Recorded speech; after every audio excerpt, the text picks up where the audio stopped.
사실 그 한반도는 늘 다자주의, 다자외교로 이거를 돌파를 했었던 것 같은데요. 그런데 윤석열 정부 들어서서 지금까지는 보면 미국 일극주의 외교에 몰입하는 것은 왜 그럴까? 다른 나라들도 다 안 그러는데 유일하게 한국만 적극적으로 미국 중심주의 외교를 한단 말이죠. 이것이 낳을 어떤 향후의 미래 이런 건 어떻게 전망하십니까? 글쎄, 그건 뭐 윤석열 대통령도 그렇고 네. 대통령을 대통령이 이제 자문을 해주는 주변에 있는 많은 분들이 네. 어떤 그 미국이 절대적 우월성에 대한 어떤 그 신념을 갖고 있는 것 같아요. 우월성에 대한 신념. 예. 그러니까 그러니까 미국과 중국이 전략 경쟁한다 예. 게임이 안 돼. 기본적으로 미국이 압도적으로 압도적인 지위에 있다라고 하는 인식이 강하고 네. 그리고 미국이 표방하는 보편적 가치라고 하는 네. 뭐 자유, 민주주의, 인권 이런 가치라고 하는 게 우리하고 가치가 같아. 그러니까 가치의 동질성. 예. 그다음에 과거에 우리는 미국으로부터 많은 혜택을 받았어. 그러니까 네. 우리가 미국에 대해서 이제 소위 그 보온을 해야 되는 보은. 네.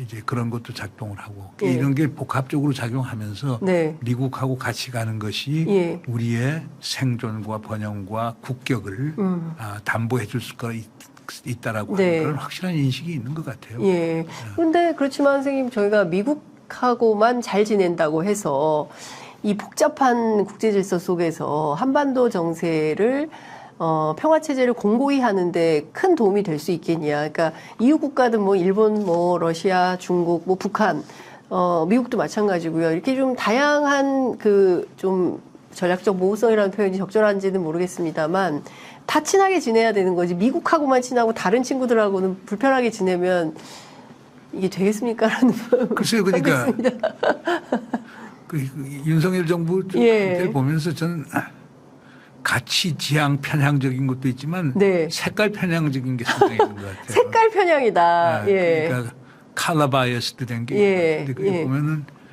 미국, 네. 가령 영국, 예.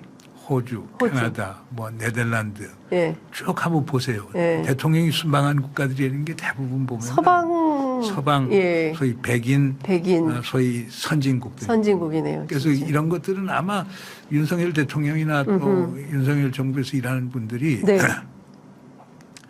문명과 야만의 시각에서 국제 질서를 보는 것 아닌가. 아, 문명과 야만. 그러니까 네.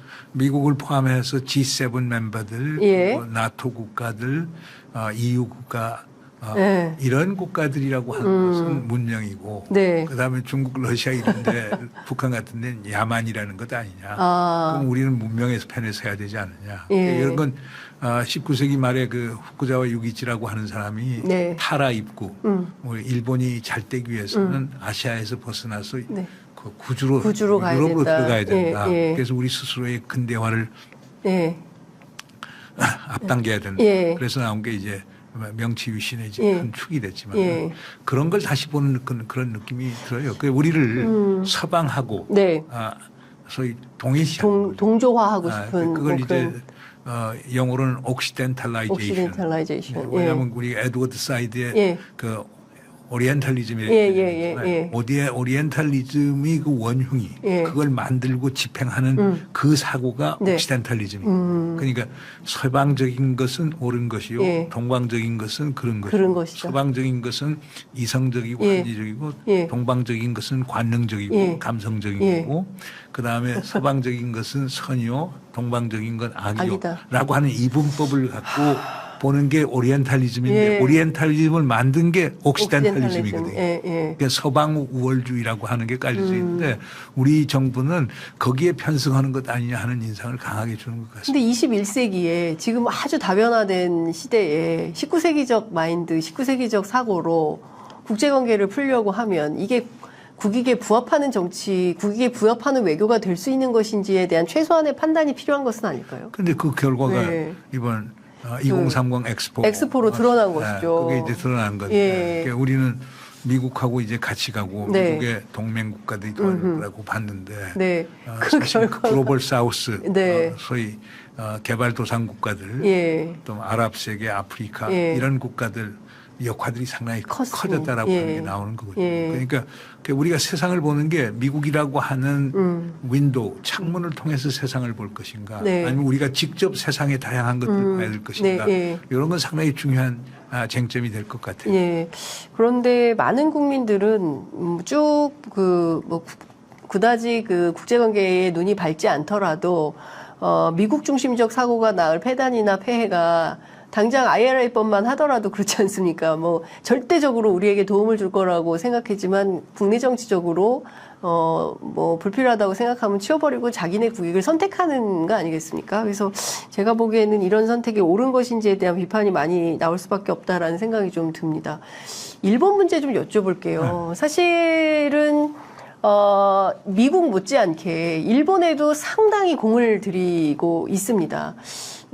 평범한 시민들이 보기엔 좀 과한 거 아닌가? 이제 특히 그 강제징용 배상 판결이 있음에도 불구하고 우리 정부는 여전히 마치 일본 정부 입장에 뭔가 일본 정부가 오히려 한국 정부가 역할을 할 것이다라는 방식으로 역할을 미루는 이런 걸 볼 때 좀 화가 나는 국민들도 계실 것 같거든요. 예. 그 뭐 현 정부가 보는 한일 관계를 보는 거는요. 네. 안보적 시각에서 보는 게 강한 것 같아요.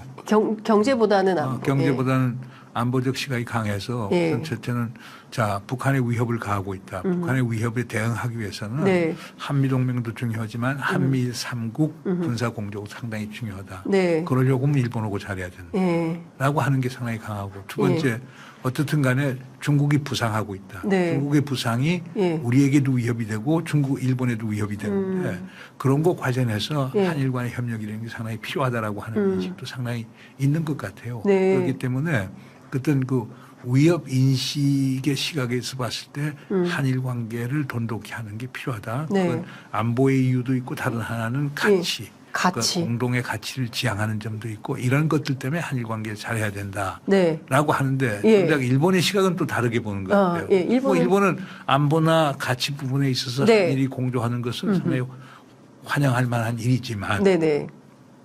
지금 윤석열 대통령이 내놓은 카드들 네. 그러니까 징용공 피해자 제3자 변제 예. 문제라든가 후쿠시마 오염 방류 문제라든가 이런 거에 대해서 우리가 화끈하게 베풀었는데 예. 거기에 대한 화답이 일본에서 없단 말이에요. 예. 그런데 일본은 뭐가 있느냐면 이명박 트라우마가 있는 거예요. 그 이명박 대통령이 이상득 의원 그 형님 되시는 이상득 의원께서 이명박 대통령은 오사카에서 태어나고 소위 뼛속까지도 친일적이라고 네. 얘기를 했는데 사실 또 이명박 대통령이 한일 관계 개선을 위해서 많은 노력을 했거든요. 근데 임기 마지막 해에 독도를 방문해버리잖아요. 가버렸죠. 예. 그러니까 지금 일본에서 보는 시각은 이명박 대통령 같이 친일적인 대통령도 국내 여론과 정치가 변하게 되면은 그런 식으로 일본이 제일 싫어하는 독도 방문을 하게 되는데 꼭 같은 게 윤석열 대통령 앞에도 일어날 수 있는 것 아니냐. 아하. 그렇다라고 하면 우리가 상호주의에 따르는 대응에 훨씬 신중을 기해야 된다.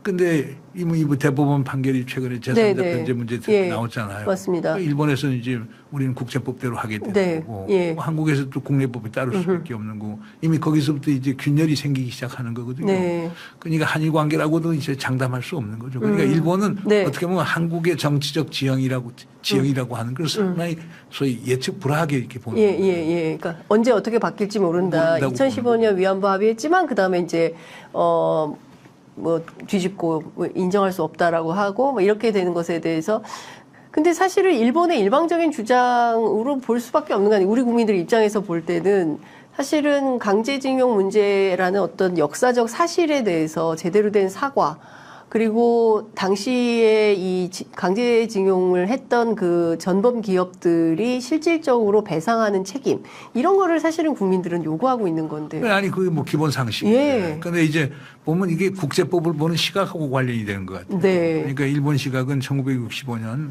한일 국교 정상과 기본 조약하고 청구권 협정이라고 하는 것에서 모든 게 타결이 됐고 국제법적으로 타당하다고 보고 우리 외교부에서도 상당히 많은 조약국에 있는 사람들 중심으로는 사실 그것 다 타결이 된 거라고 이렇게 보거든요. 그러나 그동안에 보면 이제 국제법도 상당히 변화가 되면서 국제 인권법의 변화가 상당히 많아졌거든요. 그래서 과거 식민지 국가들 또는 전범 국가들이 행한 그 잘못된 행위에 대한 네.